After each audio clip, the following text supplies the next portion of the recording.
اليوم أنت تعطي وغدا أنت تأخذ، وما أعطيته في الدنيا ستجده أمامك. هي ودائع، هذا يودعها في بنوك وهذا يودعها عند ملك الملوك، فمن أودعها في البنوك لن يراها إذا غيب في اللحد، ومن أودعها عند ملك الملوك لا ترد له كما أودعها، بل يضاعفها الله جل وعلا له، وهذا شيء لا يقدر عليه إلا الله.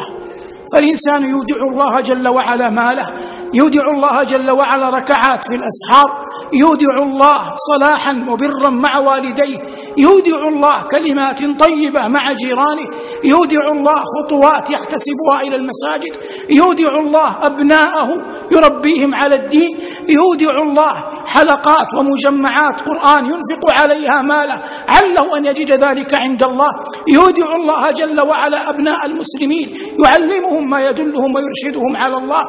والودائع في هذا الباب عظيمة كثيرة لا يمكن لمثلي ولا لغيري أن يحصيها، فالموفق من جعل له وديعة عند الله.